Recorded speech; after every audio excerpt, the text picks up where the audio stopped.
Hello guys, welcome to our channel the study zone. तो I hope आप सभी ठीक होंगे।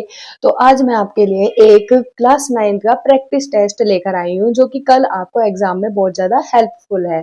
ठीक है, तो आइए उस प्रैक्टिस टेस्ट को करते हैं और आप देखिए उसमें जाके कि आप कितने क्वेश्चन सॉल्व कर पा रहे हैं, कितने क्वेश्चन आप अटेम्प्ट कर रहे हैं, कितने क्वेश्चन आपसे नहीं हो पा रहे हैं। तो आप भी देखिए उन क्वेश्चंस को, बहुत इंपॉर्टेंट क्वेश्चंस है कल एग्जाम के लिए, और उसी क्वेश्चंस के बेस पर उन्हीं जैसे जैसे वो क्वेश्चंस हैं वैसे ही क्वेश्चंस पे आपको मतलब कल एग्जाम में ही दिखने वाले हैं उससे रिलेटेड क्वेश्चन। तो आइए बिना देरी करे हम उसको शुरू करते हैं और देखते हैं कि कैसे क्वेश्चंस एग्जाम में आते हैं। तो आइए स्टार्ट करते हैं इस क्वेश्चन पेपर को। तो जैसा कि आपको पता है कि हमारे सेक्शंस में होते हैं, ठीक है। तो जो सेक्शन ए होता है हमारा, ठीक है, वो क्या होता है हमारा बायोलॉजी का होता है, ठीक है। दूसरा सेक्शन हमारा केमिस्ट्री का और तीसरा सेक्शन हमारा फिजिक्स का है, ठीक है। तो स्टार्ट करते हैं सेक्शन ए से। तो पहला बोला उसने question, which of the following is a simple permanent tissue in plant. Simple permanent tissue in plants मतलब कौन सा है इन सब में से, ये आपको बताना है, ठीक है।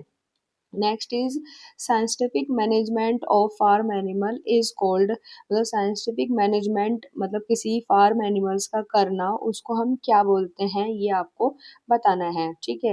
Which which type of meristem help in elongation of internode in grasses. Grasses में आपको पता ही होगा कि क्या कहते हैं, जो इलोंगेशन कराता है इंटरनोड्स का, उस टाइप के मेरिस्टेम का नाम बताइए, ठीक है। ये आई थिंक अगर आपने चैप्टर नंबर जो पढ़ा है, चाहे जो टिश्यू वाला चैप्टर है उसके क्वेश्चंस हैं, ज़्यादातर बायोलॉजी के क्वेश्चंस हैं ये, ठीक है। अब उसने बोला है कि what is the main function of xylem. इस जाइलम का मेन फंक्शन क्या होता है एंड डिफ्यूजन हमारा क्या है, ठीक है। तो ये आपके जो थे हमारे एमसीक्यू टाइप क्वेश्चन है। तो आपको देखना है कि जो पहला वाला क्वेश्चन था उसने बोला कि सिंपल परमानेंट टिश्यू, अगर आपने पढ़ा होगा सिंपल परमानेंट टिश्यू कौन से होते हैं तो पता ही है कि जाइलम एंड फ्लोएम ये परमानेंट वाले टिश्यू होते हैं, ठीक है। तो हमारा जो पेरेन्काइमा वगैरह है ये, और कैम्बियम, कैम्बियम तो देखो टाइप ही नहीं है ना, क्योंकि इसमें अगर आपको देखना है तो उसको अच्छे से देखिएगा कि मतलब पूछना क्या चाह रहा है क्वेश्चन में। तो आपको बताना है कि इसमें से सिंपल परमानेंट टिश्यू कौन सा है, जाइलम है, फ्लोएम है, पेरेन्काइमा है या कैम्बियम है, ठीक है। दूसरे क्वेश्चन में बोला है कि scientific management of farm animals क्या बोलते हैं। तो बताइए अगर एनिमल को हम पाल रहे हैं, ठीक है, किसी भी, तो एनिमल हस्बेंड्री बोलते हैं ये वाला, ठीक है। And which type of the major help in the elongation. Elongation कराना इंटरनोड का। इंटरनोड मीन्स मतलब जो बीच में मिलता है, मतलब पेड़ के जैसे ये होता है ना, जैसे पेड़ है तो उसके जो नोड्स में जो बीच में होता है उसे इंटरनोड कहते हैं। तो उनके इलोंगेशन में कौन सी चीज हेल्प करती है, जो बीच में होगा तो उसे इंटरकैरली करेगी, ठीक है। The main function of xylem, xylem and phloem का आपको मेन फंक्शन पता होना चाहिए। तो जाइलम हमारा क्या करता है, वो ट्रांसपोर्ट करता है वाटर एंड मिनरल को, तो बी इसका आंसर है।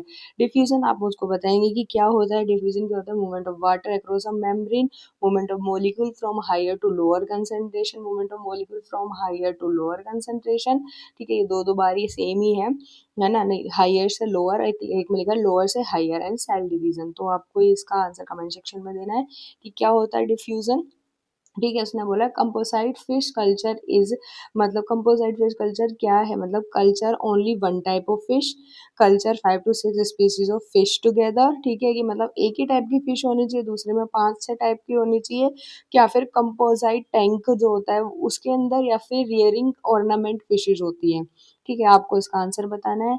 Manure is better than fertiliser. Manure better होता है फर्टिलाइजर से, क्यों होता है, it rich in all nutrients, क्योंकि इसके अंदर सारे न्यूट्रिएंट्स होते हैं।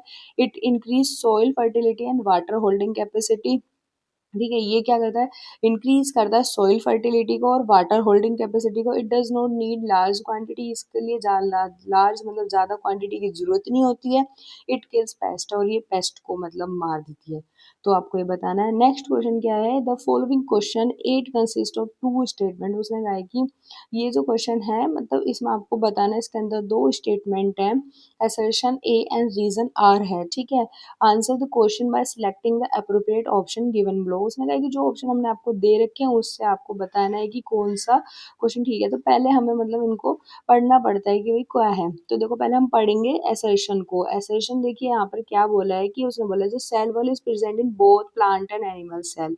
उसने कहा कि सेल वॉल प्लांट सेल और एनिमल सेल दोनों में है, और रीजन क्या दे रखा है, cell wall provide rigidity and protection to cell. ये तो सही बताया इसने कि जो सेल वॉल है वो प्रोवाइड करती है रिजिडिटी एंड प्रोटेक्शन को किसकी, सेल को। ये तो बिल्कुल ठीक है, करेक्ट है ये तो। पर एक बात ये ध्यान रखना कि सेल वॉल सिर्फ एक में प्रेजेंट होती है, प्लांट्स में, एनिमल्स में सेल वॉल नहीं होती है, ठीक है। तो ये इसने गलत लिखा है कि सेल वॉल प्रेजेंट, तो इसमें अब यही बोला कि both A and R reason are true, या फिर R is correct explain of explanation of A. मतलब उसने कहा कि जो रीजन है वो करेक्ट एक्सप्लेनेशन है ए का, या फिर both A and R true, दोनों ही ट्रू है, पर आर इज नॉट कर, मतलब आर करेक्ट एक्सप्लेनेशन नहीं है, मतलब उसका, ए का। अब उसने बोला ए ट्रू पर आर इज फॉल्स, आर मतलब ए ट्रू है पर आर क्या है, फॉल्स है। उसने बोला डी, क्या बोला उसने, A is false and B but R is true. उसने कहा कि ए तो गलत है पर आर ट्रू, मतलब उसने ऊपर गलत बोला है कि दोनों में सेल वॉल नहीं होती है, ठीक है, मैंने यही बोला ना। तो ये चीज़ है कि आपको बताना पड़ेगा, इसका आंसर डी होगा, ठीक है, कि भाई हाँ, दोनों में ये नहीं होती है सेल वॉल सिर्फ एक में होती है, ठीक है। और पर रीजन इसका जो है वो बिल्कुल करेक्ट है कि जो सेल वॉल होती है वो प्रोवाइड करती है rigidity and protection of the cell को, ठीक है। Next is attempt either option A और बी। उसने कहा है कि या फिर ये भी बोल सकते हैं। अब क्वेश्चन बोला उसने कि अटेम्प्ट करना है आपको, ए और बी दो दे रखे हैं नाइन्थ में, उसमें से आपको सिर्फ एक अटेम्प्ट करना है। तो बताओ, name the cell organelle the suicidal bag of the cell, मतलब जो सेल का सुसाइडल बैग किसको कहा जाता है। ये मैंने, अगर आपने मेरी वीडियो देखी होगी तो मैंने उसमें कई बार बताया गया है कि ये क्वेश्चन ज़्यादातर आता है। सुसाइडल बैग हम लाइजोसोम को बोलते हैं। And what is its so named, उसका नेम भी आपको बताना है, ठीक है। वही चीज़ सुसाइडल बैग इसको।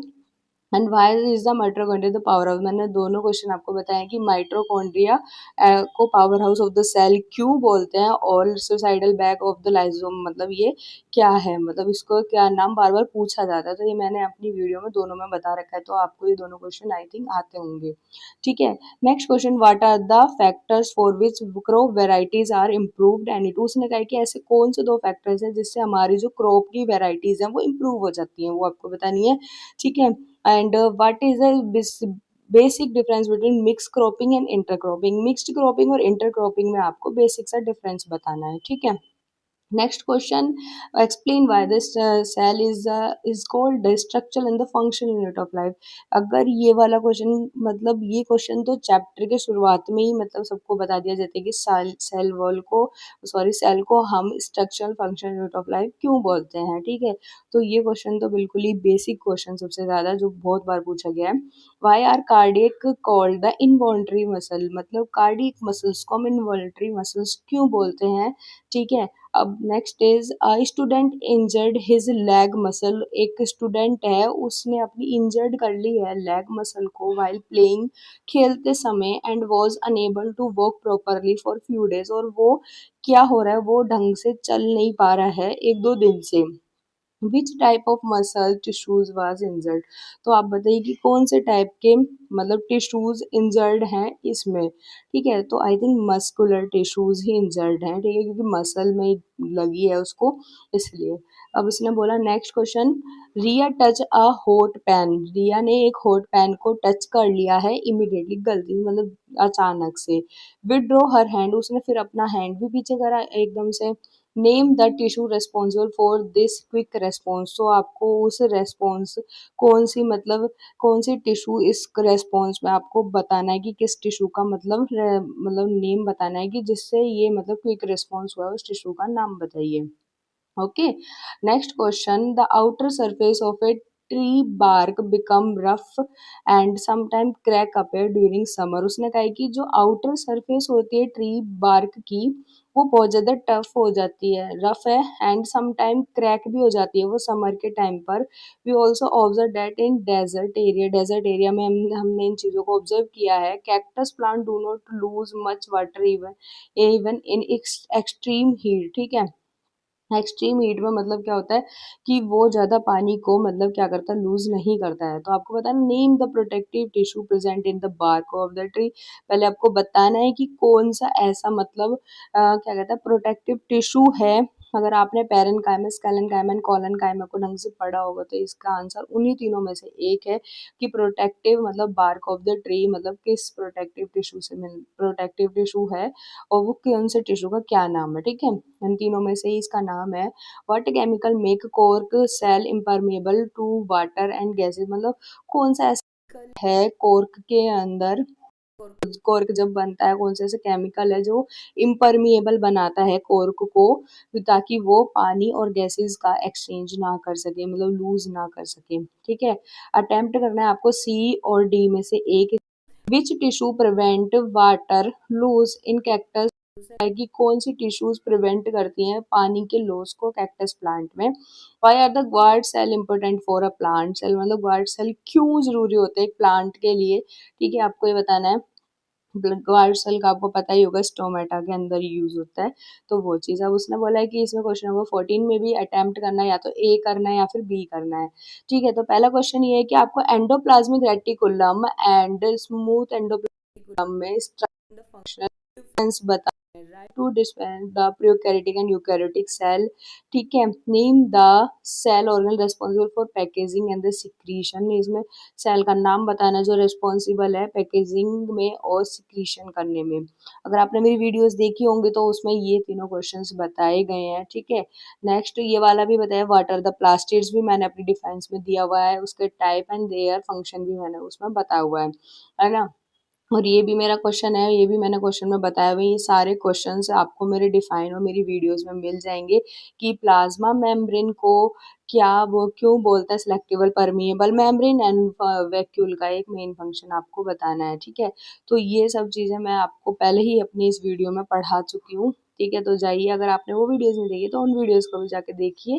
एंड नेक्स्ट क्वेश्चन आपका आ गया है सेक्शन नंबर बी, ठीक है। तो what is which of the following is not a matter, matter नहीं क्या नहीं है, तो ऑब्वियस सी बात है हैप्पीनेस एक मैटर नहीं है, ठीक है। Alloy are the classified as, alloy को हम क्लासिफाइड कैसे करते हैं, कंपाउंड में करते हैं, मिक्सचर को करते हैं, एलिमेंट्स में करते हैं, प्योर सब्सटेंस में करते हैं, ठीक है। तो बताइए, the inter particle space is maximum in, जो इंटर पार्टिकल्स के बीच में जो स्पेस होता है वो किस में सबसे ज्यादा होता है, तो ये तो आपको पता ही होगा, है ना।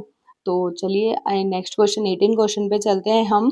द फॉलोइंग क्वेश्चन कंसिस्ट, वही स्टेटमेंट एंड आपको रीजन दे रखे, दो स्टेटमेंट जिसमें से एक असर्शन एंड एक रीजन होगा, ठीक है, आपको बताना है। तो देखते हैं, पहले हम इसको पढ़ते हैं। At high temperature a saturated solution में बिकम अनसैचुरेटेड, उसने कहा है कि हाई टेम्परेचर पे जो सैचुरेटेड सॉल्यूशन है वो बिकम हो जाता है, मतलब सैचुरेटेड अनसैचुरेटेड हो जाता है, ठीक है। रीजन इसमें क्या बोला है, the solubility of most solid solute increase with the temperature, उसने कहा है कि जो सोल्युबिलिटी होती है किसी भी सॉलिड सोल्यूट की वो इंक्रीज हो जाती है जब उसका टेम्परेचर इंक्रीज होता है, ठीक है। तो अब आपको बताना है कि इसके जो बोथ रीजन है या फिर असर्शन है वो दोनों ट्रू है, या फिर जो आर है वो सही एक्सप्लेनेशन दे रहा है ए का, ठीक है। दोनों ट्रू है पर जो आर है वो सही से मतलब रीजन जो है वो गलत है असर्शन के अगेंस्ट में है वो, मतलब, और ए ट्रू है बी फॉल्स है, ए फॉल्स है बी ट्रू है, ठीक है। तो आपको ये बताना है कि क्या है, हाँ, ठीक है। Next question, why do the solids have a definite shape but gas do not, उसने बताइए कि क्यों सॉलिड का डेफिनेट शेप होता है पर गैसेस का नहीं होता है, ये बताना है इस क्वेश्चन में। Next is a teacher mixed iron filling and the sulphur powder, ठीक है। एक जो टीचर है वो मिक्सड करता है मतलब आयरन फिलिंग्स को, ठीक है, and sulphur powder, sorry for this, है ना। And it is the mixture और अ कंपाउंड, बताइए ये मिक्सचर है या फिर कंपाउंड है, ठीक है। And next, how will you separate the component, और आपको बताना भी है कि हम इसको सेपरेट कैसे करना है आप इसको, ठीक है। 21 is a bottle of aerated drink was open, उसने कहा है कि एक बोतल थी एरिएटेड ड्रिंक की, ठीक है, वो ओपन हो गई। Bubbles of gas were seen escaping, जब हमने उसको खोला तो बबल्स दिख रहे थे, ठीक है। आइडेंटिफाई द सोल्यूट, आपको सोल्यूट को आइडेंटिफाई करना है, सॉल्वेंट इन दिस सॉल्यूशन, और सॉल्वेंट के अंदर मतलब सॉल्यूशन में जो सॉल्वेंट है उसको, इट इज होमोजीनियस और हिट्रोजीनियस, आपको ये बताना है कि ये होमोजीनियस है या फिर हिट्रोजीनियस है, ठीक है। ये भी आपको बताना है। नेक्स्ट क्वेश्चन इज 22, अटेम्प्ट करना है आपको ए या बी में से कोई एक। तो उसने बोला when a beam of light pass through a milk, उसने कहा कि अगर मिल्क से एक लाइट बीम को मतलब पास आउट करते हैं, the path of the light become visible, तो जो पाथ होता है लाइट का वो विजिबल होता है। विच type of the mixture is milk, तो बताइए कि मिल्क कैसा मिक्सचर है। नेम द इफेक्ट ऑब्जर्व, कौन सा इफेक्ट ऑब्जर्व हुआ है, नेम बताना है उसका। Name the disperse phase and disperse medium in milk, और आपको ये भी बताना है कि डिस्पर्स फेज्ड कौन सा और डिस्पर्स मीडियम कौन सा है। ओके, एंड देन इसका ही बी पार्ट क्या, student chalk powder in water, एक स्टूडेंट है वो चोक पाउडर को मतलब पानी में मिला देता है, ठीक है। After some time the particle settle at the bottom, जो चोक के पाउडर के जो पार्टिकल्स हैं वो बॉटम में आ जाते हैं। क्लासीफाई दिस मिक्सचर, आपको मिक्सचर को क्लासीफाई करना है। Can it separated by filtration, क्या वो फिल्ट्रेशन के थ्रू सेपरेट हो जाएगा। Next, give one example of this type of the mixture, और एक एग्जांपल और बताना है आपको इसी मिक्सचर का। Okay, next 23 is difference between element and compound, ये मैंने आपको काफी बार बताया है, ठीक है। Is cooking food a physical और केमिकल चेंज की, और मैंने काफी बार ये भी बताया कि जो आपने एनसीईआरटी के क्वेश्चंस अगर आपने नहीं किए तो उन्हें करिए, वहां पे जाके वहां पर बहुत सारे फिजिकल और केमिकल चेंज के एग्जाम्पल हैं और क्वेश्चन में भी पूछे गए हैं। तो उसमें से ही कोई क्वेश्चन एक पूछा गया है कि कुकिंग फूड एक फिजिकल और केमिकल चेंज क्या है, तो अब बताइए कौन सा है। What is the effect of temperature on a solubility of a solute, क्या इफेक्ट पड़ता है टेम्परेचर का किसी भी सोल्युबिलिटी सोल्यूट के सोल्युबिलिटी पर, ठीक है।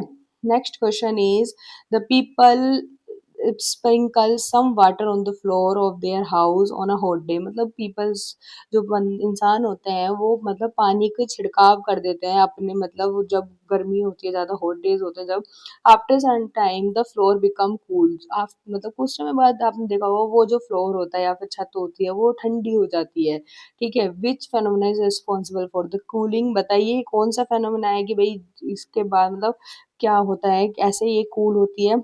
आपको ये चीज बतानी है कौन सा ये फेनोमेना है, किसकी मतलब किसकी वजह से ये ठंडक हो रही है।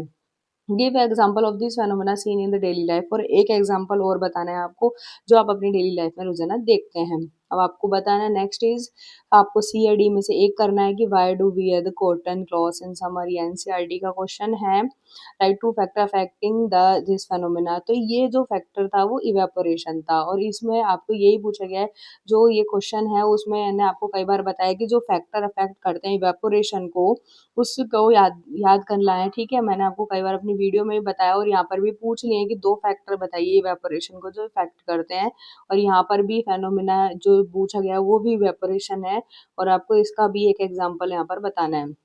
अगर आपने मेरी वीडियो नहीं देखी तो उसमें बहुत सारे एग्जाम्पल बताए गए हैं, जाके मत देखिए, ठीक है। अब आपको इसी में से ही एक और मतलब क्या करना है, हमें ए और बी में से फिर से करनी है एक क्वेश्चन, ठीक है, अटेम्प्ट करना है एक।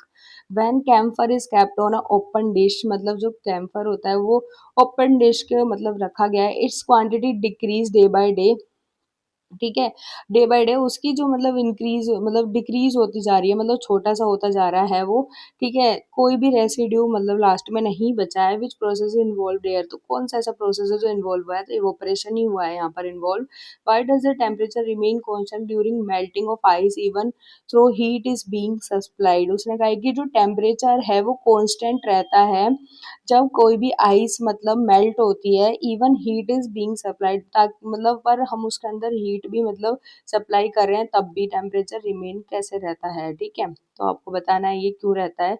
कन्वर्ट करना ये मैंने आपको सिखाया था अपनी शॉर्ट में कि केल्विन स्केल में आपको कन्वर्ट करना सीखना है, और ये उल्टा भी पूछ सकता है कि आपको सेल्सियस में कन्वर्ट करना भी पूछ सकता है, ठीक है। तो नेक्स्ट इज, ये अभी ए था, एक बी हो रहा है इसका। Why does the gas have high compressibility and the compare to solid and liquid, मतलब गैस की हाई कंप्रेसिबिलिटी होती है, क्यों होती है वो सॉलिड एंड लिक्विड से, वो आपको बताना है। What is the physical state of water, ये आपका सपोर्ट मटेरियल का क्वेश्चन है कि फिजिकल स्टेट ऑफ वाटर क्या होती है, 0 डिग्री या फिर 100 degree Celsius. What provide more sewerage Burns water और स्टीम एंड वाई, मतलब बताइए कि कौन सा सबसे ज्यादा, ये मैंने क्वेश्चन कराया हुआ है ठीक है, ज़्यादातर क्वेश्चन मैंने इसमें करवाए हुए हैं। ठीक है, बॉइलिंग वाटर और स्टीम में से कौन सा ज़्यादा बर्न कर सकता है, ठीक है, तो आपको ये बताना है। नेक्स्ट सेक्शन सी आ गया, एक car from rest and moves with a uniform acceleration. एक कार है वो जो कि रेस्ट पर थी, वो फिर एक यूनिफॉर्म एक्सेलरेशन से चलती है। विच of the following quantity increase uniformly with time. तो बताइए कौन सी ऐसी क्वांटिटी है जो कि इंक्रीज करेगी यूनिफॉर्मली टाइम के साथ, तो आपको बताना है। एक ऑब्जेक्ट है जिसका मास 2 केजी है, उसकी वेलोसिटी 4 मीटर पर सेकंड है, तो उसका मोमेंटम क्या होगा। ये आपको सॉल्व करना है। अगर आपने ये सारे क्वेश्चंस आपने देखे भी होंगे, मतलब ये जो ज़्यादातर क्वेश्चंस हैं ये फिजिक्स के क्वेश्चन है, क्योंकि पार्ट से फिजिक्स ही है। In which the case is average speed equal to the average velocity. उसने कहा कि ऐसे कौन से केस में जो एवरेज स्पीड है वो एवरेज वेलोसिटी के इक्वल हो जाती है, तो आपको बताना है। Body moves in a circular path, अगर सर्कुलर पाथ पे बॉडी मूव कर रही है तो जब होएगा, या फिर body returns to the starting point, body या फिर स्टार्टिंग पॉइंट पर आ जाती है। Body moves in straight line without changing direction में body moves with the variable speed, या फिर जो बॉडी है वो वेरिएबल स्पीड पर मूव कर रही है। Next question is 29, what is the SI unit of the force. Force की आपको एसआई यूनिट बतानी है, वो तो आप कमेंट सेक्शन में बताइए। When two equal and opposite force act on a body the net force is, मतलब जब दो बॉडी हैं वो एक अपोजिट साइड से मतलब दोनों फोर्स लगा रही हैं, तो जो नेट फोर्स होगी वो क्या होगी, जीरो हो जाएगी, डबल हो जाएगी, हाफ हो जाएगी, या नेगेटिव हो जाएगी। ठीक है, तो next 31 is which of the following is a vector quantity. Vector quantity कौन सी है। वेक्टर क्वांटिटी आपको पता ही होगी, और स्केलर क्वांटिटी भी पता होनी चाहिए।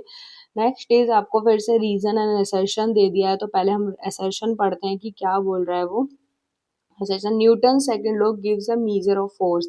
उसने कहा कि जो न्यूटन का सेकंड लॉ है वो गिव मतलब आपको दे रहा है मीजर, दे रहा है किसका, फोर्स का। अब उसने कहा force is equal to the product of the mass and the acceleration. उसने कहा कि जो फोर्स है वो इक्वल है प्रोडक्ट के ऑफ जो प्रोडक्ट है मास का और एक्सेलरेशन का। वो ये बिल्कुल सही है, आपने ये इसका फॉर्मूला ही पढ़ा होगा, F equals to M A. ठीक है, तो ये जो आपको रीजन दे रखा है ये तो बिल्कुल करेक्ट दे रखा है ना। अब जो न्यूटन का लॉ है वो क्या है, give a measure of force, क्या वो मेजरमेंट करता है फोर्स की। ठीक है, तो आपको बताना है कि ये दोनों सही है, आर सही एक्सप्लेनेशन है, या फिर दोनों सही है पर आर सही एक्सप्लेनेशन नहीं है, ए सही है या फिर आर गलत है, या फिर ए गलत है आर सही है। तो आपको इसमें से बताना है कि कौन सा आपका ऑप्शन है। ठीक है, नेक्स्ट इज दोबारा से फिर से एक एसरेशन दे दिया है और एक रीजन दे दिया। उसने कहा कि एक body moving in a circular path पर वो घूम रही है एक कांस्टेंट स्पीड पे, इसको हम एक्सेलरेशन कहते हैं। In circular motion only magnitude of velocity change. ठीक है, तो आपको ये बताना है कि वही चीज की बताइए फिर से कि मतलब कौन सा है, क्या है कि ये दोनों सही है पर एक्सप्लेनेशन करेक्ट है, रीजन करेक्ट है पर दोनों सही है पर एक्सप्लेनेशन करेक्ट नहीं है, ए ट्रू है पर आर फॉल्स है, ए फॉल्स है या फिर आर ट्रू है। ठीक है, तो ये सब चीज आपको बतानी है। नेक्स्ट क्वेश्चन इज 34, उसने कहा है कि a runner takes one complete round of a circular track of radius 70 metre. उसने कहा है कि एक रनर है वो मतलब टाइम लेता है कितना, सात कितना लेगा वन कंप्लीट राउंड में सर्कुलर ट्रैक के जिसका रेडियस 70 मीटर है। ठीक है, तो what is the distance and displacement cover. तो बताइए कि कितना उसने डिस्टेंस और कितना उसने क्या कहते हैं डिस्प्लेसमेंट कवर किया है। तो अब इसको आपको एज मतलब मीन्स लाइक ऐसे, एक मिनट, जैसे ये चीज़ है, ये सर्कल है, सर्कल का आपको 70 दे रखा है, क्या मतलब रेडियस दे रखा है, पर पूरा जो डायमीटर होगा वो 140 हो जाएगा।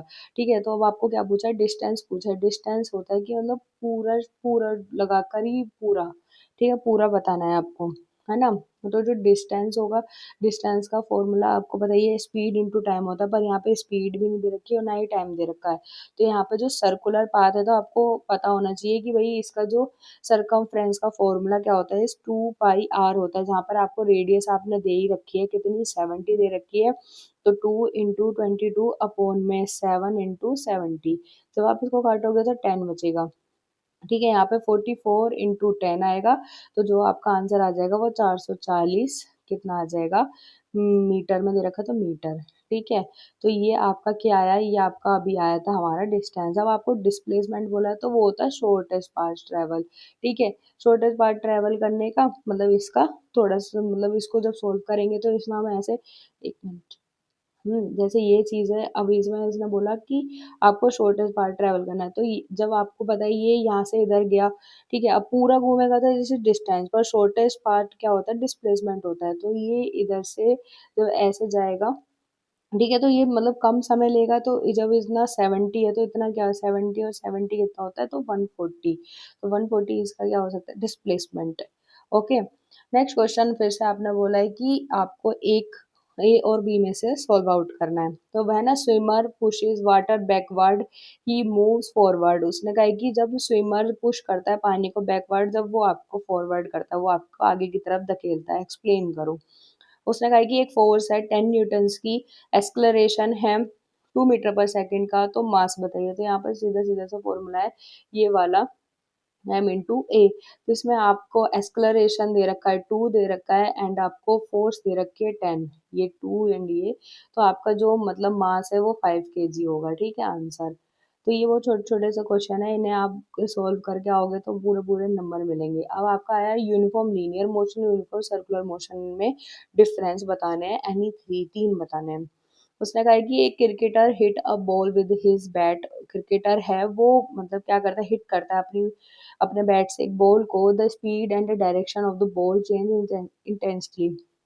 मतलब क्या होता है कि स्पीड और जो डायरेक्शन होगी बॉल की वो एकदम से चेंज हो जाती है। तो बताओ which of the laws of the motion explain the change in the velocity of the ball. उसने कहा कि बॉल की ऐसा कौन सा लॉ है जो कि एक्सप्लेन कर रहा है इसकी वेलोसिटी को बॉल की, ठीक है, और उसको लिखना भी है उसी लॉ को। What happen if a greater force is applied on the ball. उसने कहा कि क्या होता अगर ज्यादा फोर्स अप्लाइड करी जाती बॉल के ऊपर तो। Okay. Next question, in a car crash the passenger tend to move forward due to the sudden stopping. उसने कहा है कि जब हम एक कार क्रैश हो जाती है तो पैसेंजर क्या होता है, आगे की तरफ बढ़ जाता है सडन स्टॉपिंग पर, मतलब धीरे अगर एकदम से हम उसको रोकते हैं तो। Modern car have air bags, पर मॉडर्न कार में क्या होता है, एयर बैग्स होता है, and seat belt to reduce injury, और सीट बेल्ट होती है रिड्यूस करने के लिए इंजरी की। तो उसने कहा कि which law of the motion explain why passenger move forward in the crash, ठीक है, क्रैश के मतलब आते ही आपको बताना है कि क्यों फॉरवर्ड करता है ना, आगे की साइड क्यों आता है। How do air bag and seat belt reduce injury, तो कैसे मतलब एयर बैग्स और जो सीट बेल्ट होते हैं वो रिड्यूस कर देते हैं इंजरी को। आपको बताना है इनमें से, ठीक है। अब सी एंड डी में से एक बताना है। एक कार है जिसका मास 1000 kg है, moves with the velocity, move करी वेलोसिटी से 20 metre per second, comes to the red rest पे आ जाएगी 5 सेकेंड के बाद। Calculate the force exert by the brake, और ब्रेक के बाद मतलब कितनी फोर्स लगेगी उसके ऊपर, ये आपको बताना है, ठीक है। सीधा सीधा सा फॉर्मूला है। अगर आपने इस चैप्टर को पढ़ा होगा तो आपको एक फॉर्मूला याद होगा, F equals to M V minus U upon में टी। ये इसके अंदर ये वाला फॉर्मूला लगेगा जिसमें आपको मास भी दे रखा है, ठीक है, आपको यू भी दे रखा है, आपको वी बता रखा है, वी यहाँ पर रेस्ट में जा रहे तो वी इज इक्वल्स टू 0, ठीक है। नाउ द आपको बताना है टाइम, आपको 5 सेकंड का दे रखा है, तो आपसे पूछा है कि फोर्स कितनी है। तो इसमें इस फॉर्मूले में आपको ये सब चीज पुट करनी है और इसको सोल्व आउट करना है। ओके। नेक्स्ट ये बोला है कि जो दो ऑपोजिट फोर्स हैं 2 Newton 25 Newton and 15 Newton act on a 5 kg object, calculate करना है फोर्स को। आपको वही सीधा सीधा बोला है कि आपको एक तो दो फोर्स दे रखी हैं, ठीक है, 25 न्यूटन की और 15 न्यूटन की, ऑन 5 kg, एक 5 किलो के उस पे। तो आपको एक तो नेट फोर्स आपको बताना है कि कितना है, ठीक है, नेट मतलब कितनी लगेगी। और एज नेट तो भाई हमारी जो लगेगी वो 10 लगेगी, क्योंकि दोनों तरफ से मतलब 10 10 तो जाएगी, है ना। और एक्सलरेशन हमारा आपको निकालने के लिए एफ इजिकल्स टू एम में है, तो आपको एफ भी दे रखा है, मास भी दे रखा है, आपको बताना है एक्सलरेशन, है ना। तो इस फॉर्मूले में पुट करके इसको सॉल्व करिए क्वेश्चन को।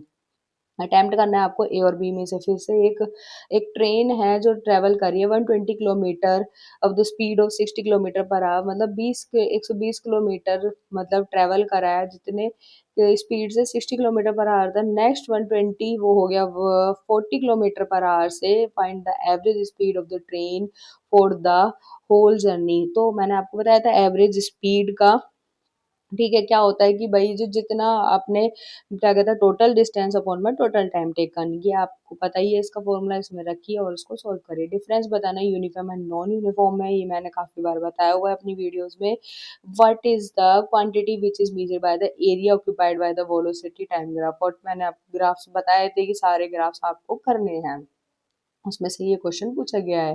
ठीक है, next is the bus start from rest and move with an acceleration of 0.1 metre metre per second square. उसने कहा है कि एक बस स्टार्ट होती है रेस्ट से, ठीक है, मतलब u इज 0, मूव करती है एक्सलेरेशन 0.1 मीटर पर सेकंड से। Find the time taken and the distance travel to acquired a speed of 36 kilometre per hour. तो उसने बोला है कि भाई बताइए आपकी उसमें कितना टाइम लगेगा और कितना डिस्टेंस लगेगा 36 किलोमीटर पर आवर की स्पीड को ऑक्यूपाई करने पर। अभी रेस्ट पर है, ठीक है, आपको देखिए क्या क्या दे रखा है, यू आपको दे रखा है 0, ठीक है, वी आपको दे रखा है 36 किलोमीटर पर आवर, ठीक है, और आपको एक्सलरेशन दे रखा है 0.1 मीटर पर सेकेंड। तो आपसे पूछा क्या गया है, पहले तो टाइम पूछा गया है, तो टाइम आप निकालिए।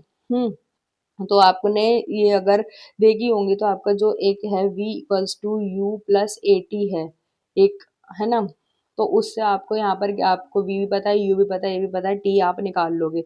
जैसे ही आपका t निकल जाएगा तो आपको s निकालना है, s निकालना है मतलब डिस्टेंस, ठीक है। तो आपने एक ये देखिए 2s equals to V square minus U square, ये आपकी तीन मतलब तीन वो है, मतलब इक्वेशंस हैं मोशन की, जो कि मतलब ये सॉल्व करेंगे। आपको ए भी पता है, फिर टू तो पता ही है, वी भी पता है, यू भी पता है, एस आप निकाल लोगे यहाँ से इजीली। और एक और है S is equals to U T plus half A T square, ये भी एक मतलब इक्वेशन है, आप चाहे तो किसी से भी सॉल्व कर सकते हो क्योंकि आपको एस निकालना है। पर इसमें क्या होता है कि इसमें हाफ वाला सीन आ जाता है थोड़ा, तो बच्चे इससे नहीं करते हैं, पर है दोनों ईजी, कर सकते हैं आप किसी उससे, ठीक है।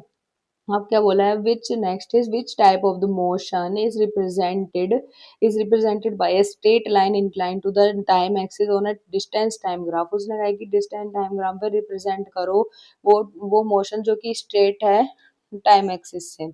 Define this type of the motion, और इस टाइप ऑफ मोशन को आपको डिफाइन भी करना है। What is mean by the negative acceleration, negative acceleration क्या होता है, ठीक है।